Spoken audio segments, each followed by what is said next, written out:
7, 8, 9, 10. This is Chad Barron. You're listening to My Alien Life. My Alien Life Podcast.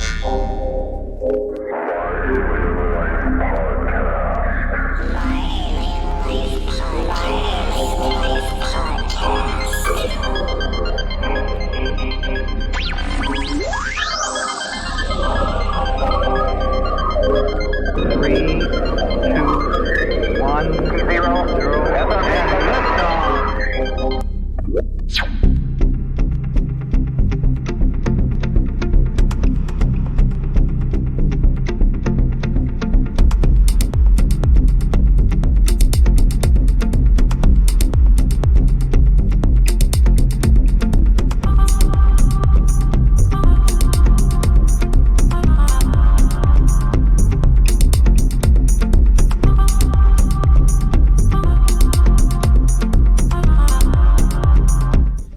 In the studio tonight, I have a filmmaker, producer, singer-songwriter, podcaster, activist, and researcher of everything that is interesting.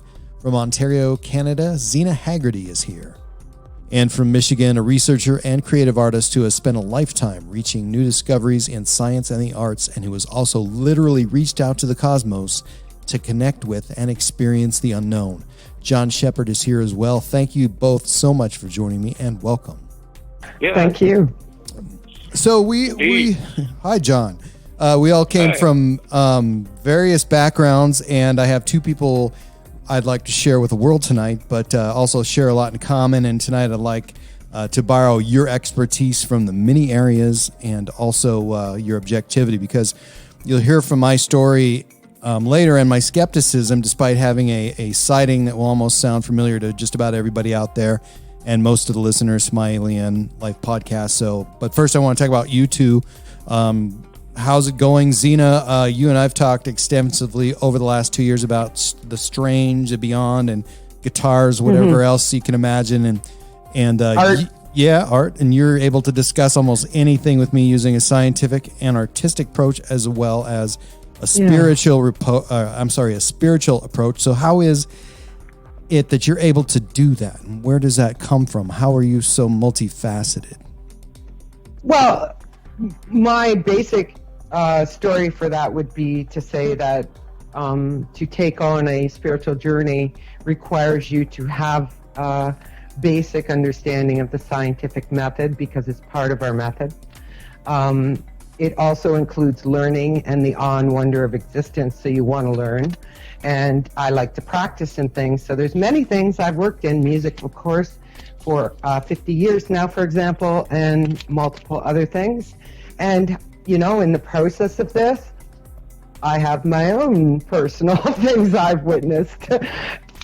So I think it's that awe and wonder of what the heck is going on here that really helps me to have a lot of insight, perhaps, at times, and questions that might be helpful. And it's good to ask what the hell is going on from time to time. And John, you bring a genuine scientific approach to what you do, with a huge injection of artistic license and a whole lot of patience, because you have selflessly put a huge amount of work into contacting someone or something that may never answer you. And I talk about that all the time, and I want you to talk about what that means and what's next for you, and what could rival decades of electronic genius and magic. Well, that's a great question. There's a lot more in store. The work I did for 30 years was, I feel like, a really honest and forthright effort to try to, make contact with some intelligence that might exist out there.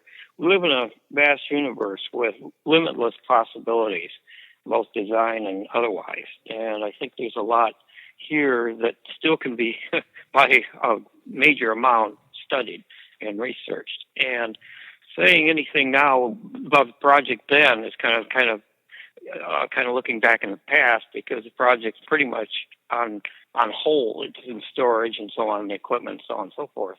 But I'm looking forward and working forward to getting set up in a little different way to broadcast programs and other things, but maybe through shortwave and some other people I know that's in that field. So I may be doing some 100,000 watt transmissions to some folks that have shortwave licenses and so on. So kind of looking at some angles like that and doing creative things in both production and sound and music soundscapes. So I'm doing more of that now than anything. But I'm also still doing my homework, shall we say, research into this most interesting field of unidentified flying objects, or UAPs. And one of the other elements now is looking for documents and some kind of proof on the Earth side, you might say, of these technologies and what we may have retrieved. Retrievals, crash retrievals, shall we say, exchanged technology, things like that. Now I'm looking more closely at that. So that's kind of where I'm at right now. And we set up a broadcast studio. We've got a production area set up and able to put together podcasts and other type-related programs. So very cool. And Zena, you have a podcast yourself, and I listen to most of them, and I try to listen to them, and it's probably one of the more, to me, relaxing podcasts out there, and I'm sure everybody gets something different through you, but that's what I get. That's what I get. I love your voice. But so you touch upon a wide and huge variety of different subject matters, and is that what people I know? Yeah, and so I mean, obviously, you come from a background where you can talk about anything, and tonight we're going to talk about UFOs. So, what's your experience with that, and what questions have you had? Well, I consider my experience to be extremely minimal in relation to objects. There are other type of phenomena that I've witnessed, and that's definitely less, like more broader, more incidents of that than something that isn't craft of some sort. That has been a lifelong thing, as I find a lot of people out there like myself have said, yeah, this is something I've always had an interest in. I read as much as I can at some point, because there's so much out there nowadays. I have to kind of shut down and sit back and pick something like your show and a couple other shows, like Grant Cameron, for example, and see what's going on in the world of it. Because some of it, what people are talking about, is way too much projection and not enough down to earth. This is what is here, or even just people's experiences. And that's why I like you and Grant, to be honest with you. Now, though, that John's out there, I'm going to have to check that out as well. John's incredible. For sure. I mean, John could, he's our podcast. Basically, we're going computer to computer, but he can go there and beyond. So, I appreciate the fact that that being from a radio guy from back in the 80s, I love that. And John, I always thought that back then, even when I was a kid, and even now, if you go to a radio station, you get to meet the radio engineer. I mean, he's the guy that holds the whole thing together, but you're constantly annoying him with all your questions and problems, but you're happy to answer those questions. Oh, sure. That's something that I have had all the years I did that kind of work and had the station, the Project Strat station. I had lots of tours, and people would come through, and I'd explain how things worked and go into detail as far as the technical aspects to those that were ready to take that on.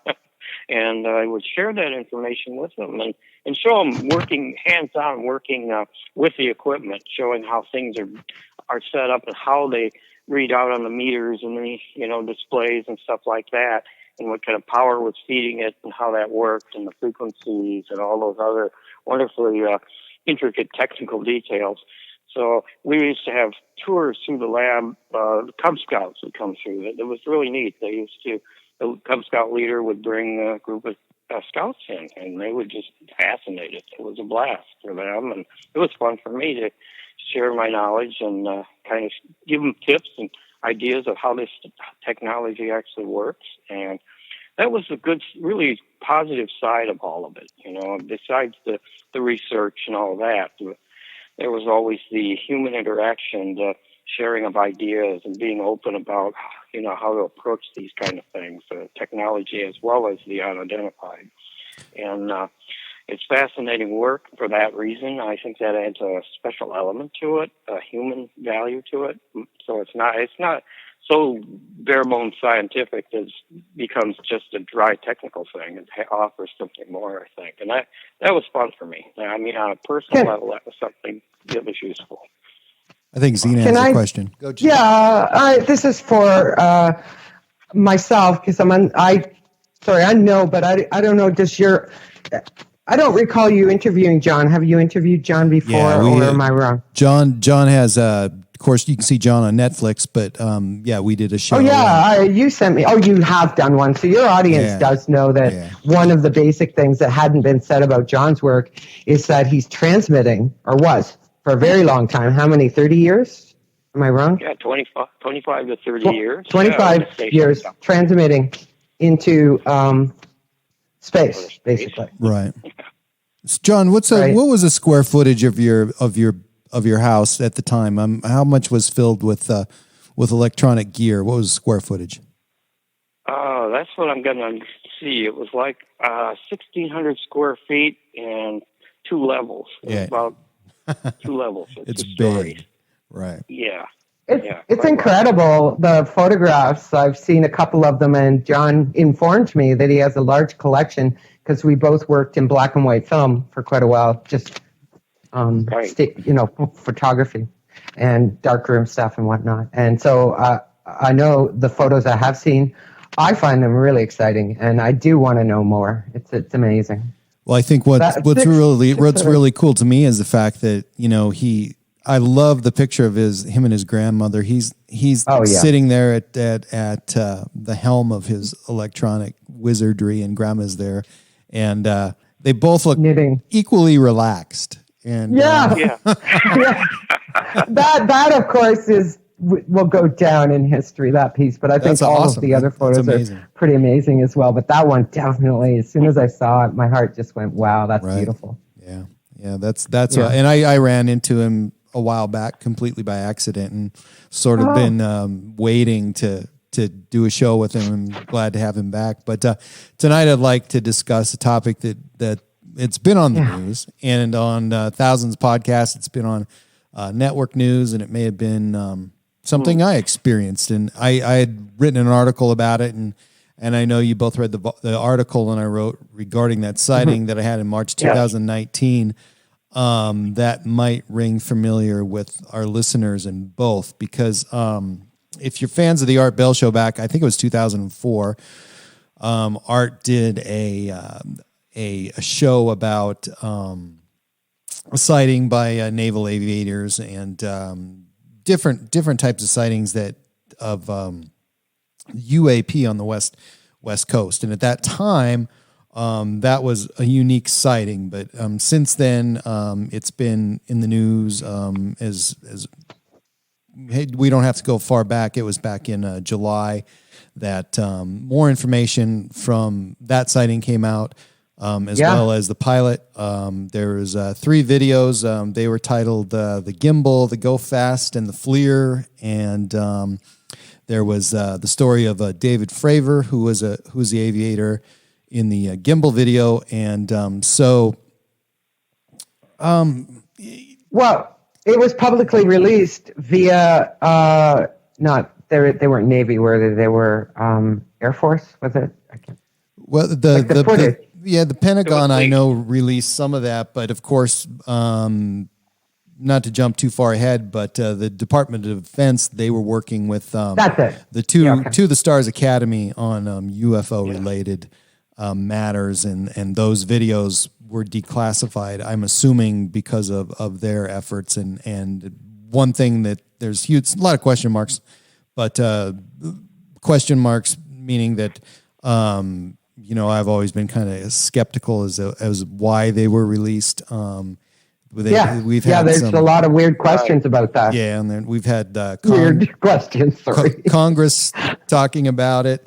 that it could be technology from Russia or China, or which of course there's going to be some of that. Well, we can't discount that possibility, right? Yeah. No, I can't. So anyway, I myself Except go ahead. the only reason I mentioned that, so we can move on. Sorry, I don't want to press this, but I mentioned that because it is footage that anyone out there now can get their hands on, because it's it's in the public domain, and you can pull it off of the website from the government. Right. And I guess the big, the Navy? yeah, well, you can, it's on YouTube and it's on the Pentagon website. And, yeah, but it's like really cool to have it publicly available the way it is. It's quite astounding. and there's the That's word, that's the part that gets me. What about you, John? There's the word disclosure. And, I'm just wondering, you know, people are always jump to that. So I'm always skeptical. I'm always skeptical about disclosure and that word, because so for some reason it's so important. Why is it so important? I don't know. That's as close as you're going to get what they did there, I think. You know, it's something that I see as being it's kind of very interesting, because I see it as being a careful and very controlled disclosure. And you always have to be careful with anything that's released like this. You have to evaluate it in the light of possible disinformation as well as fact. You know, and maybe, 70% fact, and there may be part of it's disinformation hidden in there. But the fact is, of course, but the most important point is, it does appear that this information is genuine, and it is being carefully released. I like to use that term, carefully released to the public, so the public is more ready for it. Sort of a soft conditioning, if you will. The psychological impact would not be so severe as to say, okay, we've been invaded, they're here, they've already done this and they've done that, we've retrieved these and we've done that, and we've captured this or whatever. To say it come out and just all at once, it would be a shock potential. Or I think that's one of the reasons. And plus, all the years that they've been poo-pooing it and making people, look like crackpots because they see an unidentified object, or so on and so forth. This is, now you kind of have to make it right, sort of, too. If you can't just come right out and say, well, we're sorry, we did this to you, but, there really is something going on here. There really is alien interaction with our world, people, and so on.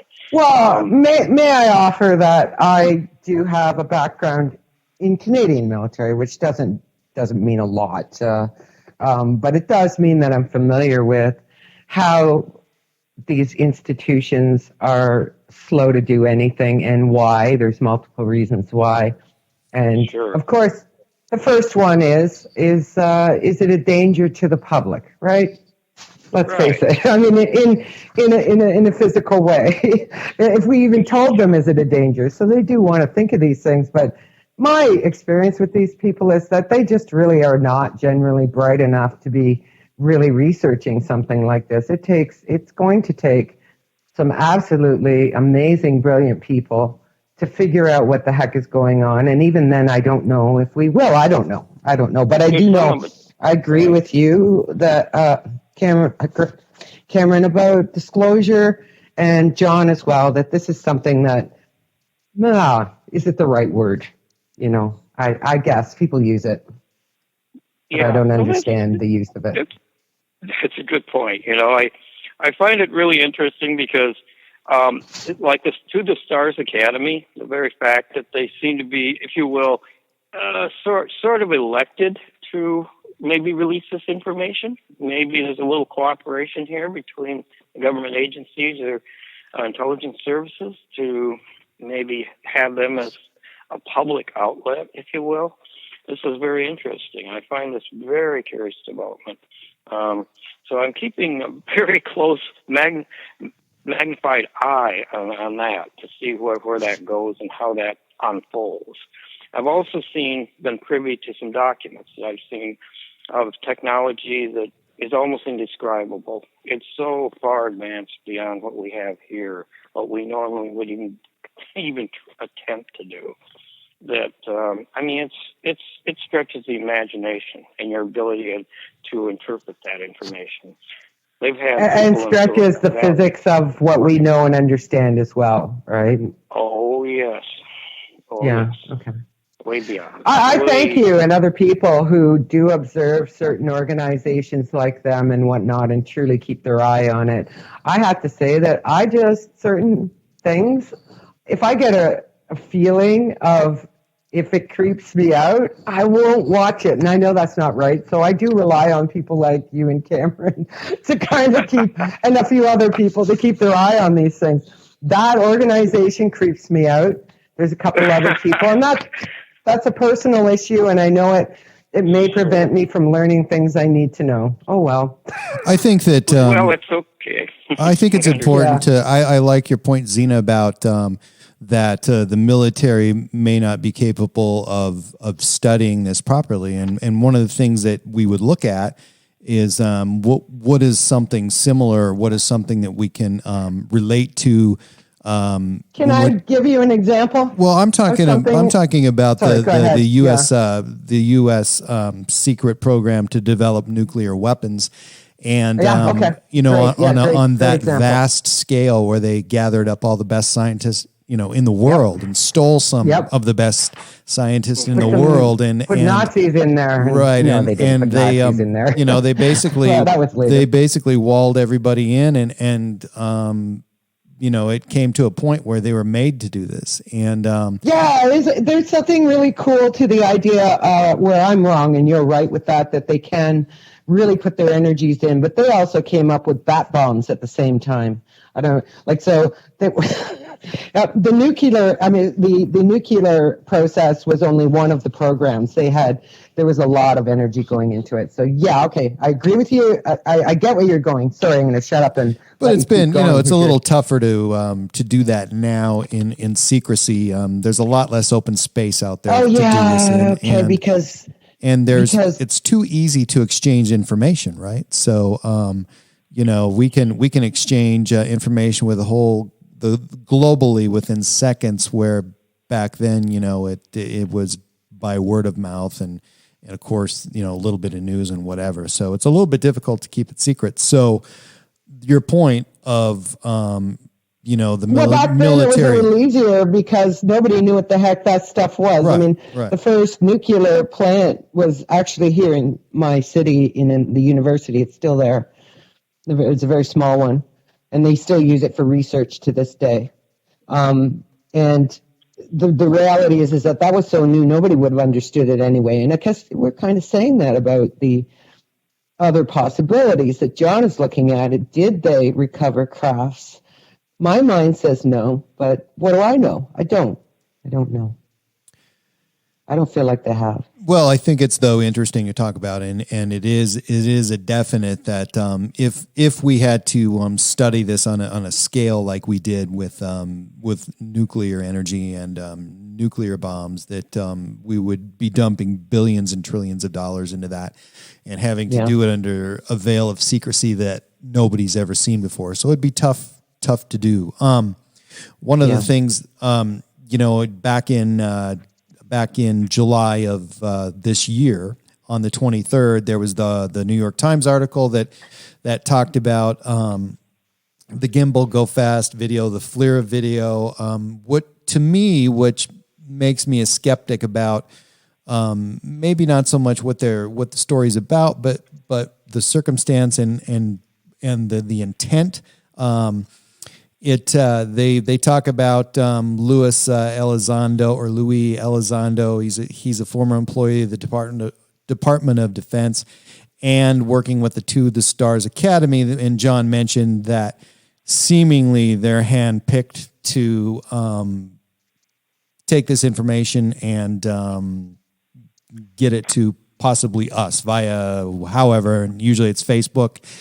Usually there's a lot of promises from Tom to the Stars Academy about disclosure and related, but so far not much tangible that we can look at. It kind of fell through the crack. It fell through, but there is also something we can't discount. and I do have questions for John because he's a UN John about it, but we can't discount the fact that there's way more money and energy put into disinformation and taking people like you and I and John who are looking into these things and making sure that we are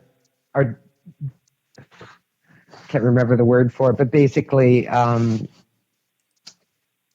not valid, and anyone who works in this field isn't invalid, right? And they did that to many people over the years. I know one basic example, and I can't recall their names, but people working on a documentary, the government gets in touch with them, they're promised certain footage, and when they supposedly are going to get it, of course, they never get it. So now, of course, they're idiots, right? Because they are made to look like that. Meanwhile, they were perfectly fine just doing their documentary. So there's a point where something like To the Stars, in my mind, creeps me out. And that stuff creeps me out because I find that the governments are more interested, they're interested less in technology of the physical and more interested in how they can intellectually or mentally or emotionally or whatever level they can confuse you, put you in a position where you look pathetic in front of the public, to cause you hassles and cause everyone hassles by introducing a certain amount of disinformation, letting you get your hands on it, run with it, and then fall down on your face. And that's kind of what I saw happening with To the Stars and anything that's happened over the years. So in the end, it is just a con, and I think that the American government and the CIA and different organizations are really good at it. And I have personal experience, not with the CIA, mind you, keep this in mind, but I have personal experience with organizations coming in to discredit people and or get the information out of them, and then leave you with nothing. So I know there's like, we don't think about it much, but there's traditional methods being used here, of spying on anyone who starts any kind of group, doesn't matter what it is, for example. Anyway, I don't want to go too much into that because I don't know about these folk. You know more about them, and so does John. We didn't ask John how he felt about To the Stars. Oh, well, I would have to say that's probably maybe a little over paranoid about it, but I keep an open mind. I haven't closed any doors here, and I keep a very close, like I said, magnified eye on what's going on there. And okay, but you have the ability to look at certain things, like let's say the Tic-Tac video, right, and have a better technical understanding of what's being seen there than most of us would. I mean, I have so little background. I have background in communications in the military. I mentioned that to you. I'm very comfortable with mechanical things. I was trained as a machinist, worked as a mechanic in the military. So I'm familiar with a lot of the stuff. I'm not definitely nowhere near as versed in these things as you are, and you are actually physically versed as well. So, that's why you're here. So I don't want to throw I think, right? Because you're more there for some hard facts of what is occurring more than I am. Well, and maybe in some ways, I've studied this for 30 years and better, so I've been seeing all the different angles, and there's always new ones coming up. But I've got a pretty good library of operational angles and opus mundi, the opus mundi, as they say.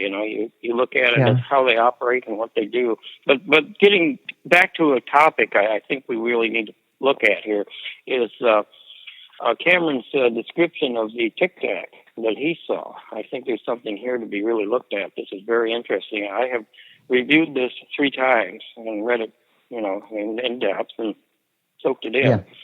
And there's definitely something very curious about this particular observation. And one of the things that is fascinating about it is, yes, it does kind of rather mimic the Tic-Tac video in certain ways, but it also... Had we gotten to Cameron's experience yet? We will. Oh, that's what we're talking about. John's the segue right now, so do it, John. Okay, yeah. So go for it. So what I'm wanting to say here is that the behavior of the object and the color changes and the motion, like the sky is being pulled back by a vortex or a cone, is very, very, very interesting. This is could be a phenomenon related to the actual interdimensional capability of one of these craft. That is something that one has to put into the formula here, I think. And since they use most of the things I've read or researched in depth, they have the ability to bend their full space time. So some of these craft have that capability. Probably not all of them, but certain ones from certain advanced technological civilizations may have this ability. So there is a correlation in what he observed, what Cameron observed here, and what the theory of folding or bending space is, what should the visual result would be. And that's I think that's a real strong point in this observation that kind of has to be weighed and looked at. It's a fascinating observation. It may give us a clue to how they operate a little bit. This is a sort of beyond the standard physics books, but it's not outside of our realm of comprehension. But very, very interesting, and worth the time to look into deeper. One of the things that that I've waited so long to mention too is the fact that when you listen to a story about these Tic-Tac sightings and for that's for a lack of a better term, they're calling it Tic-Tacs, but or UAPs. It looks like one. It does, and but one of the things that tied the sightings that began in 2004 and continued and through 2016, there was three things that happened there. There was the videos. We'll just call that one thing the videos. There's the David Fravor story. And then, of course, To the Stars and jumped on it, and the news jumped on it. But what statement that really tied this together was the one from Eric W. Davis, who basically said there is evidence of off-world vehicles not made on this earth. So you hear that over and over and over and over again. And that's the thing that stands out. And that's the thing that drew the headlines. Now, listen to this, though. I mean, who's Eric W. Davis? I've been trying to contact Eric W. Davis for 2 years, constantly, like a lot. And he's on Facebook. He's as far as I know, he's a self-proclaimed astrophysicist who spent years working as a consultant with the Pentagon. I know of no evidence of that. Now as a defense contractor, gave a classified briefing to the Defense Department on what he called off-world vehicles not made on this earth. In other words, spaceships. Now that's a part of the article, and that's what the article is saying. But why did he give a briefing to the Defense Department? Because number one, he's never seen a Tic-Tac or vehicle. He's never seen an off-world vehicle not made of this earth. He's just relying on audio and video evidence that he has seen. And then again, where's the audio and video of Eric W. Davis? I've only seen written stuff and audio, but I don't really know that it's Eric W. Davis. Well, does he still work for the military, or sorry, the Defense Department, or where was it he worked, you mentioned? He was actually Pentagon, spent years working as a consultant for the Pentagon UFO program, and is now... Is he still a civil servant? Yeah, I don't know. But again, civil servants are not allowed to talk about most things. Well, I know, but he's on his web or on his Facebook page. He says he's a self-proclaimed. He doesn't say this, but he is a self-proclaimed UFO enthusiast, and he has lots of pictures and lots of of stuff on his Facebook page. But he says he's a so senior. you want to talk to him, right? Oh, yeah, it would be fantastic if It'd be really nice to if he dig a little deeper. if he exists at all. Now Zena was talking about disinformation, and to me, Yes. I mean that one sentence it beefed up the Tic-Tac story, doubled it in size and speed and stature absolutely. because it just took off right after that, and it took that to get that story out there because some of that had been around since 2004, and Eric Davis. David Fravor from 2004, and then all of a sudden, this senior project engineer at the Aerospace Corporation and adjunct researcher professor at Baylor University, employed with the Institute for Advanced Studies at Austin and Warp Drive Metrics. I've never seen Austin Warp Drive Networks or Metrics. Have you heard of that, John? No, this is something new to me. Right. Advanced Studies at Austin and Warp Drive Metrics. So I have no I idea. don't know why, but that does sound familiar. But maybe it's because of the article. But I haven't seen that. So you're thinking that there is a possibility that this person doesn't really exist. Well, the story never didn't. It blew up after his statement. No one talked to him. Right. At all? Nobody has his voice anywhere talking about it? Up until July 23rd, of course, and then he lent his famous sentence to the whole story that But made that's the whole it. No, nothing else from this fellow. It tied it together and it made the whole story explode. So that's why I'm skeptical about the intent of the story. When I'm skeptical about the intent of the story, I'm skeptical about the story. However, in walks me with, in July of 2019, I'm driving to a doctor's appointment. It's 2:30 in the afternoon. And I tell people all the time, look for UFOs in the daytime. Don't look for lights in the sky. Why would they have lights? And, so look in the daytime and, I'm just minding my own business, driving down an interstate highway and there's this thing to my left. And I can see it. I think it's a plane diving toward the ground. But, as I look 5 or 6 more times at it, it's in the same place because it looks like I'm looking at the tops of the wings of an airplane. And but they're not equal in size. It's not. There's no bilateral symmetry. One side's a little bit bigger than the other.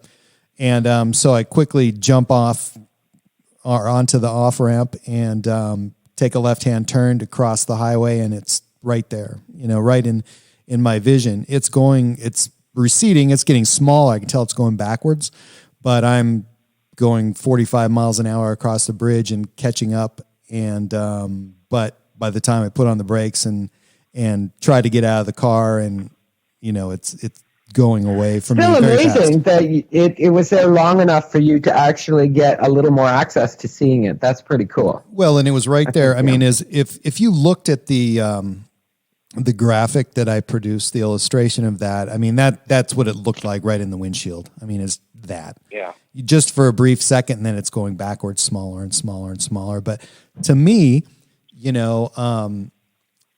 for some reason, it looked like there was a. You mentioned it was going at a slight angle away from you as well, and that's how you could tell it was going 10 away. degrees upwards and backwards at the same time, which could have been an optical illusion because because to me it looked like it was being sucked into not sucked into a cone, but it was stretching. The blue around it looked quite different. I mean, it looked like it kind of rounded in, and so the circle of space around it was discolored blue, and then as it was going backwards away from me.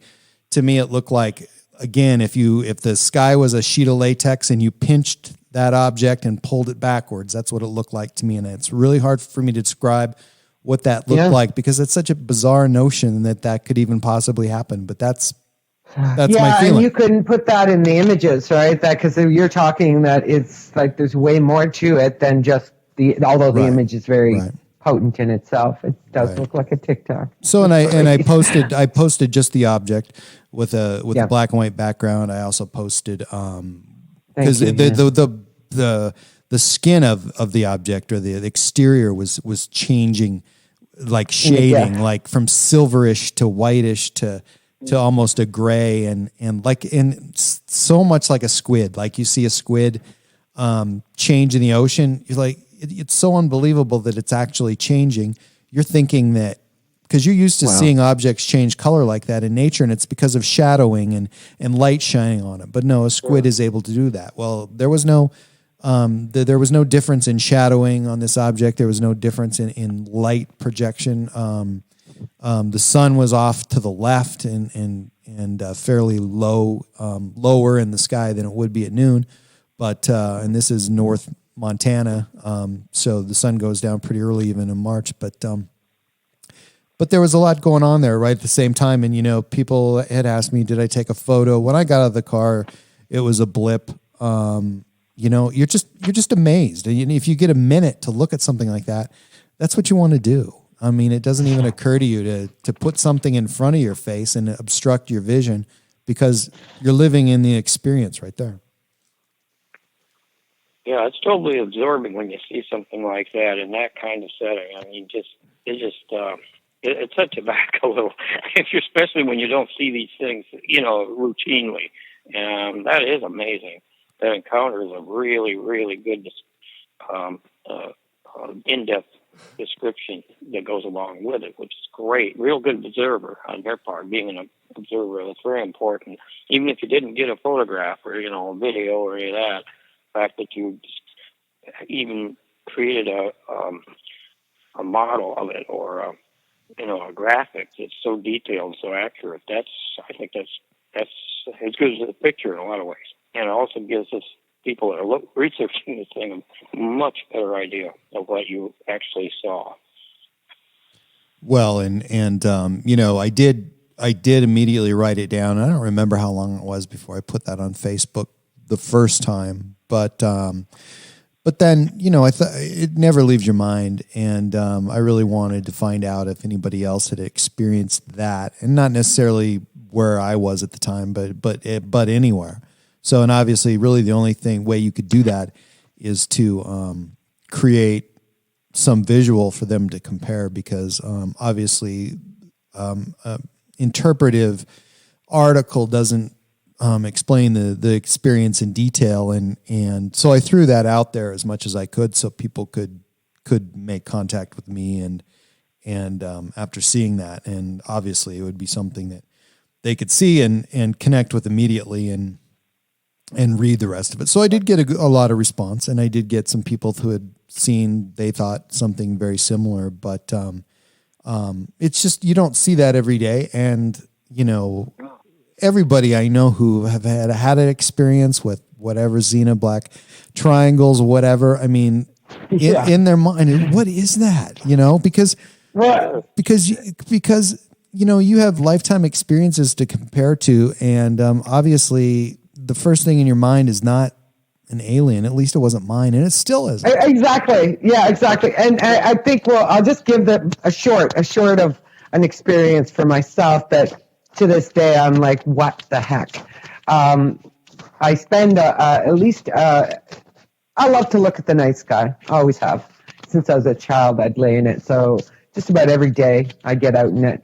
And I was one of those days. I was in the evening, so I was sitting out at night. I'm saying, especially love nighttime. And I was outside at night looking in the sky, and I saw this movement on a star, and I thought, what the heck? And then I looked more closely, like as in the star disappearing, and I thought, well, that's kind of odd. And I looked, and it was 2 or 3 of them had disappeared, and then I realized I was looking at a triangular, a little different than triangle. It actually had 5 sides, sorry, but it was huge. Like the thing was huge and moved across the stars, and it was black on black. There were no lights, and it was easily a minute or longer. And I did look away thinking, I'm just imagining this. And then looked back and went, no, I'm not imagining this. And I go with you. I don't know what it was, right? I don't know, but I do know I have a good sense of the size of it because I look at the sky every day. I know what the size of an aircraft is. and none of the aircraft that go over my area, and it was absolutely no sound as well. But and in my area, because there are cliff areas in here, so you get a lot of sound coming back at you. It covered stars. This thing. Like it covered a whole area in the sky. An aircraft is a little blip in the sky. It's not covering stars. So yes, I get you exactly. I'm not saying this is alien or I can't put it into a category. And yours, I don't either. I'm really fascinated to get a better sense of it. And I mean, it is alien to us. How about that? I mean, in a practical sense, I'm going to throw this at John. In a practical sense, to me, being a human, of course, we need things like lights and windows and whatever, windshield wipers and everything ridiculous to make our driving or flying experience more pleasurable. Whereas I think you cannot compare an interstellar craft or wherever it came from to something that we developed. Now, if it is a mechanism of travel, that's one thing. But again, I always have said, why rule out the notion that there can be life that's created in space, and its ability to travel and maneuver is completely different than anything we've experienced. Why can't there be space travelers or an organism of space or a function of space which makes it only indicative and non-planetary because of the fact that it has produced itself in space or evolved in space and has never touched the surface of any planet. There's that. Or there could be, I like this idea, some sort of functioning machine that has an ability to travel in time or open time or stretch time or sever time or space and do it for another object that's waiting to make that jump. So you send this drone device, it opens up space, stretches it, something else jumps in, boom. I don't know. John. Yeah, that's a very interesting way of putting it. Some of the thoughts there are quite fascinating. I would say, though, now we got. Let's start with two possibilities. Let's kind of narrow it down a little. There's the one possibility that this say one of these triangular craft, it's a craft, but it could be an alien reproduction vehicle. That being something that our top brilliant engineers and space people have reverse engineered a technology from out there and applied it to our technology and made, shall we say, a combination thereof, which would be basically an alien reproduction vehicle. It's a reproduction of an alien craft that has maybe the type of drive system and aerodynamics of one of those craft. It may even be able to move at speeds we never dreamed of, or in the regular sense that we're familiar with. That's one possibility. Okay. The other possibility that it is a genuine extraterrestrial craft, and it is from outside this Earth. It comes from who knows where, another dimension, further away, light years, I don't know, or a base somewhere in the solar system. For the one one moment. For the one I saw, I did look into the ones they told us about on that are similar, that they make in the United States. They're really similar in how they look, but the size was what was really spectacular and beyond comprehension. The size of what I saw. Yes. So that's all. I just want to put in there because that just discounted any possibility of humans for me, but I don't know. It would seem like it. Yes, it would seem like it. I'm not denying that's. I don't think it's impossible. Yeah. If I could show you the size, because it was probably probably about, probably about the size of a 4-block city blocks. Yeah, these are big. These triangular craft Or are more. humongous.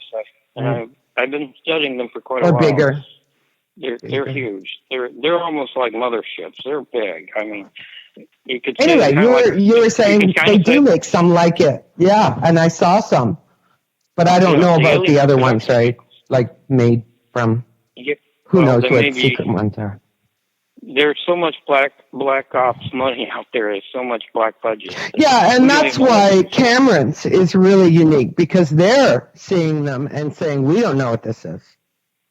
Yeah, well, let me say that there's more than one way to look at this thing, but those are the two possibilities that come to mind immediately from my years of work.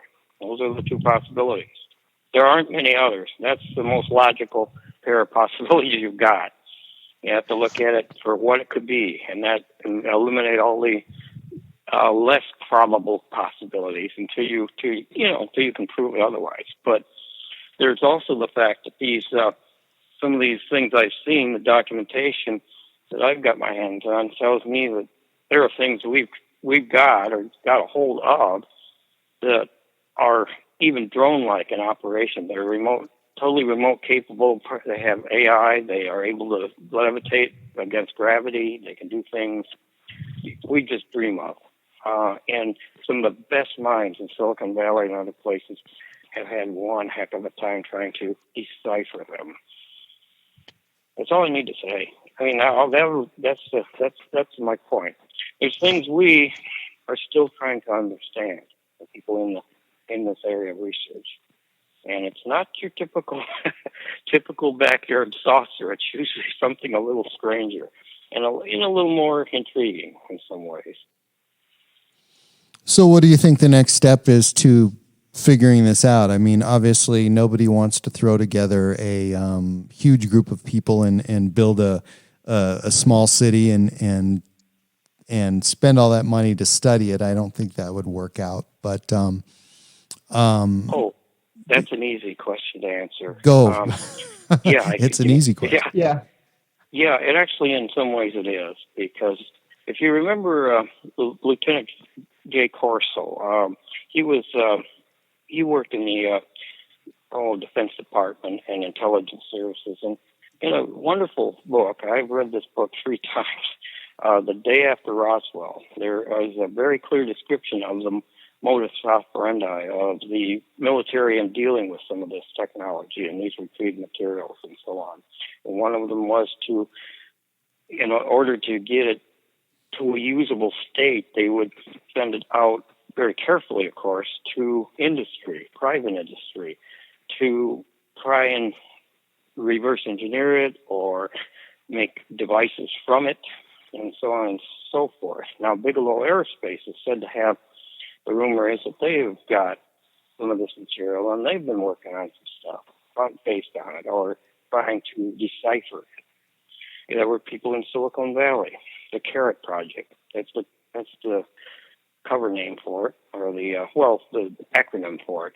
And that was a very advanced program to decipher some of this technology. And the best way was to get the brilliant minds of industry and technology people, Silicon Valley types, so on and so forth, to get it out to these people that could maybe decipher it and maybe figure it out. And turn it into something useful for aerospace, military use, etc. Military use being, of course, prime motive. But then there's aerospace and other applications that can be figured out and used, developed or reproduced. So there sums it up. As far as I'm concerned, that's what I've been able to figure out what's going on.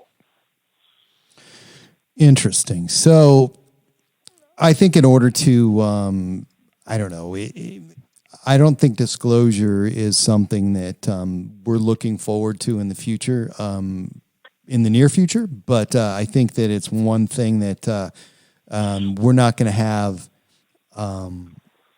probably enough evidence to satisfy everybody out there. Right.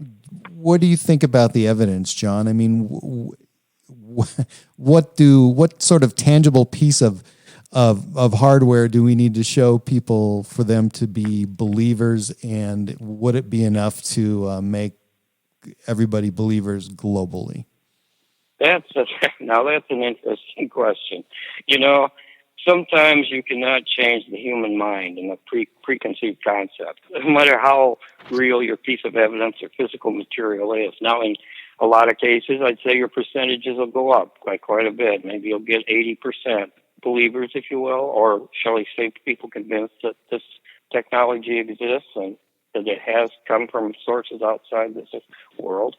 But that's going to be a hard mindset for a lot of people. That's, again, going back to why the military and the intelligence communities try to keep this thing under wraps for so long. And there is a concern here that for us to, say, reveal some of this technology would be risky because maybe our foes, Russians, whoever, Chinese, you name it, would be able to learn something from this and create a weapon or be a threat with this kind of technology or knowledge. Not to say that they don't already have some of it, but I'm just saying there is that concern. That's on the minds of the military people, intelligence people, that if we reveal these secrets, well, what could they do with it if they got their hands on it or learned enough about it, see? There's a lot more to it than just, it's never really super simple, but there are those things that play into it. There's the politics, there's the security issues, national security, so on and so forth.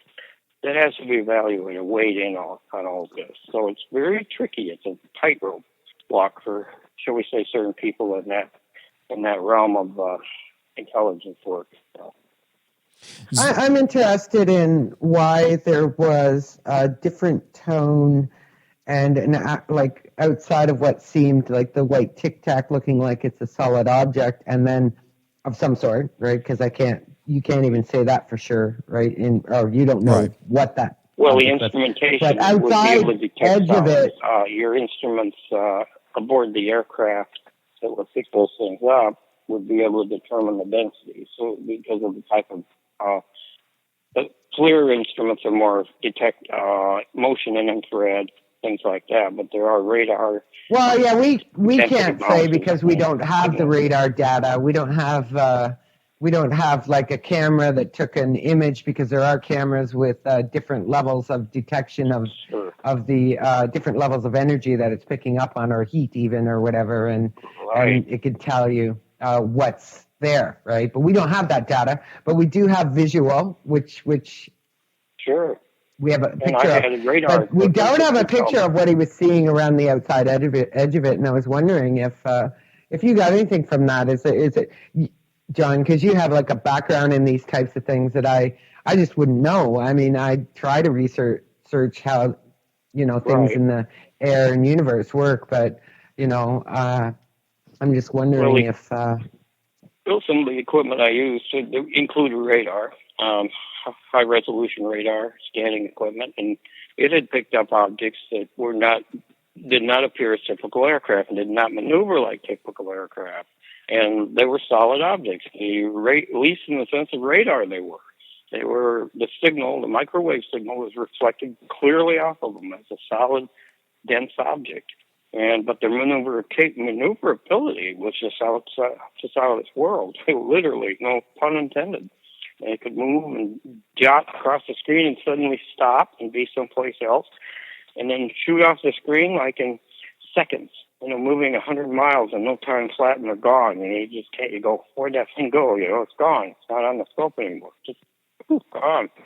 So these are the kind of things, like Cameron said about the Tic-Tac. It started to fade away or just left. I mean, it was there, and you could see it, looked solid, like a metallic object, gray, maybe white, changing color, density, but, from gray to white to metallic. But then I was interested in the outside edge he was seeing, how it seemed to shift as it was moving, what seemed to be moving away, and then he couldn't actually claim it was moving away because the sky around it was looking different. Yes. Yeah. Now, these kind of gravity drives that these things have can affect the line of sight, the light waves. that's another thing one should look at carefully, as well as the possibility of folding space or folding time may only be affecting the visible light rays and the angle of incidence of those light rays. So your visual effect is going to be pretty strange. It could cause a cone-like appearance in the atmosphere around it. These are all possibilities that have to be looked at. Okay. I'm no expert on these things, but I have been looking into some of the basic principles of physics and stuff you would know about, like coils and creating, like putting objects of, let's say, I think aluminum or whatever, circular objects that are metal above certain coils, and they just kind of hover, right? And this is just basic part of physics. And there's no visual going on, though. You can't see what is happening, and that's why I'm saying what Cameron witnessed there. He did see something, like a different tone, so that's why I find that really fascinating. And I wonder, I mean, then you're dealing with a certain amount of chemistry as well. I don't know. I'm thinking that, right? That's where colors come from sometimes, right? I mean, but also light refractive indexes, and you can bend light and get different colors. You can change the speed of light and get a different. You're right. You know, infrared, ultraviolet, that's all part of the spectrum, but one is at the low frequency end, longer vibrational waves. The other is at a much higher frequency rate, and it's ultraviolet. There's a range there. There's a frequency, a set of frequencies, just like radio waves. And if you could bend those just enough, create a bending in those, or move them faster or slower, you're going to get a shift in color. Interesting. Oh, okay, yeah. So you can potentially use any source of what we would call subtle energy with these types of craft, right? Yeah, because they discovered that spiders, certain ones, they fly, and they thought it was just they were flying on the airwaves, and they discovered they were flying on electromagnetic fields. Yeah, certain flying spiders. Yeah, these crafts have the ability to overcome gravity. They have anti-gravitational drives of some type. I'm not exactly familiar with technology precisely, but I know that it's obviously anti-gravity, and they but you built coils, right? Yeah. He's built everything, yeah. Yeah, and that's what I'm saying is that I recently just posted a lab. Somebody's playing around with coils and floating balls above the coils, right? And they're different. I mean, I saw that at some point they were testing the idea of taking a aluminum bottom of a rocket, and attaching it to a monorail and pointing it up on an angle from the Earth, and then putting electromagnetic field below it, so it just flies straight out, right? And right, fast those things. Sure. Think of the railgun. It uses magnetic plasma. It's highly powerful. This is the same thing, but drive. They talked about sending rockets up using what they call the railgun kind of thing. Yeah. I don't know how many people are familiar with it, but it's really very simple and kind of shocking that you take a piece of aluminum and you put it onto a magnet of any sort, but an electromagnet or coils, which are an electromagnetic field. Correct. And what you have is it hovers. It completely hovers. So there's different levels of that, obviously, right? But what's really fun, a good example is if you take a large field winding for a giant AC motor, and I mean a big one, say 20 horsepower or something, where you've got it's nice, you take the armature, you take the rotor out, you just have the magnetic coil there, you apply a voltage 3 phases, the most fun, and you put an aluminum pop can in there, watch it spin, watch it fly, man. Yeah, that's what I'm talking about. Exactly. Yeah, the lab I was watching, they were testing for where it needed to sit to have it to hover or to fly away, because when it flies away, it could go through things. Right. Well, what happens, what's interesting is it sets up eddy currents in the aluminum, and the eddy currents create a magnetic field in reverse to the field that's applying them. So you get this levitation or you get this motion. It becomes a magnetized electromagnetic field on the aluminum. It's eddy currents. The field is induced in the aluminum, so it creates an eddy current, which creates a magnetic field, which interacts with the field producing it. So Is the word eddy? So, Are you saying eddy? Eddy Yes. current? eddy current. Okay. Eddy current. Yeah. So we just have a limited amount of time here, but I want to just say that, you know, this is a topic that is probably going to be one of these things that never goes away, and we're going to see a million different explanations of what these were and what I saw, what other people saw. We're going to see it possibly go away. You know, we're not talking about it as much as we did in July when it was such a big deal, and then suddenly, you know, we're not talking about it now, and many of the promises of disclosure by to the Stars Academy, not that they were promising, but they were hinting at such, may not happen. And when we look at ourselves right now and what we're going through with this pandemic, or whether it's an endemic, I don't know, but you know, we're not doing well because, I mean, we could do this a lot better, but so, you know, the whole earth shattering notion of having life on other planets that and being observed by space travelers is quite shocking to people who are told by our government officials that, you know, they firmly believe would never lie, but sometimes do. Would never lie. So point being is could we take it? Could we take that information and deal with it and be productive and peaceful and move on and knowing that we have to live with a different reality? I don't know. So that's well, people live I like to have more faith. Sorry. Go ahead. John likes to have more faith. John, I agree with you. I just as we've seen though, that there's some people that just can't handle the truth. Sure. I guess I was going to say that people live with crazier ideologies every day. That's all I'm going to say. Yeah. Oh yeah. I know what you're saying. And that's been since the beginning of time. We've lived with crazier ideologies.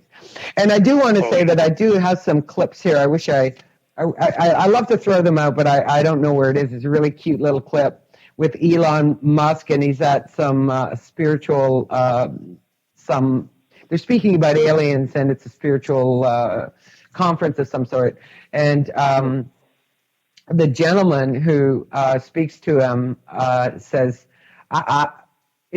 aliens have always been part of our world. It's just the way it is. And the rest of you, I don't know what's going on with you. And since the dawn of time. And then, of course, if you listen to one of my favorite teachers who talks, there's a couple of them out there who say the same story about how they were approached by an entity that floats up to them in a glowing ball of light. And that turns out to be a physical teacher, and some that actually they meet, right? But it is a glowing ball of light. And in essence, the alienness of our spirit is what's important to me. And so we can live by any story we wish, but I do know that there are enough people out there experiencing these things, and that for me, I feel and know they're important to them. And I'm interested in it for that reason. Absolutely. That's a good place to end this show, because there's going to be more questions and answers. John, are you still on Netflix? Yeah, as far as I know. Now, believe it or not, I don't get Netflix, but I think that short documentary is still up there. Yeah. So I experienced it. Right. Go ahead and mention the name of the show, and I want people to watch it because it's amazing. John was trying to contact aliens. That's it. And available on Netflix. You can find John on Facebook. Zena's podcast. Where do they find you, Zena? It's My Heart Remembers, and it's on my Sublimatus www.sublimatus.com, www.sublimatus.com. But you can find it under My Heart Remembers. Good podcast, beautiful website. I want to thank you both very, very much. And thank you. Hopefully to hear from you soon. And John, thank you again for joining me so quickly. But I feel your opinion matters and you provide some great insight. And Zena, your insight is valuable because you are just a maker of all things and a Jill of all trades. So thank you both very much. Oh, you're so welcome. You're so welcome, Fantastic. Cameron. I appreciate it. Good night. Good night, and thank you.